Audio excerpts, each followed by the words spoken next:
IPL নাকি PSL? প্রশ্নটা এখন আরো জোরালো, কারণ দুটি লিগই যে মাঠে গড়ায় একই সময়ে, আর তাই তারকা ক্রিকেটারদের বড় এক অংশকেই দুটি লিগের যে কোনো একটি বিসর্জন দিতে হয়। যেমন মঈন আলী বিসর্জন দিয়েছেন আইপিএলকে।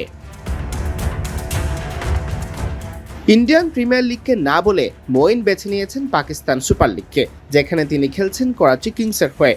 এবার ইংলিশ অলরাউন্ডার নিজেই জানালেন কেন পিএসএলকে বেছে নিলেন, কেনই বা এড়িয়ে গেলেন আইপিএলকে। তিনি জানান, কিছু কারণ আছে।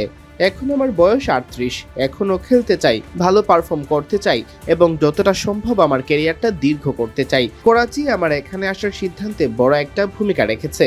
এটা তুলনামূলক ছোট একটা টুর্নামেন্ট, যা আমার ও আমার পরিবারের জন্য আরও সুবিধাজনক। শুধু আইপিএল এর চেয়ে পিএসএল এ ম্যাচ কম বলেই নয়, মঈন এটাও মাথায় রেখেছেন কোথায় খেলার সুযোগ তিনি বেশি পাবেন। তিনি জানান, গত বছর আইপিএলে আমি অর্ধেক ম্যাচ খেলেছিলাম এবং ব্যাট করার সুযোগ পেয়েছিলাম মাত্র 2বার। কেরিয়ারের এই পর্যায়ে আমি মাঠে থাকতে চাই, ব্যাট করতে চাই। আমি মনে করি কেরিয়ারের শেষ ভাগে এসে আমি ভালো ক্রিকেটই খেলছি এবং এই ধারাটা আমি ধরে রাখতে চাই।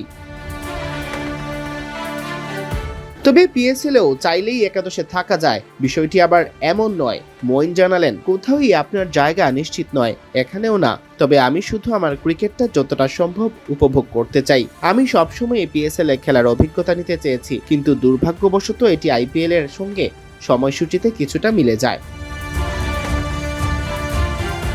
পিএসএল এ অবশ্য সময়টা মিশ্র অনুভূতিতে কাটছে মঈন আলীর। এখন পর্যন্ত 6 ম্যাচ খেলে 3টি ম্যাচ জিতেছে তার দল করাচি কিংস, হেরেছে 3টি ম্যাচে।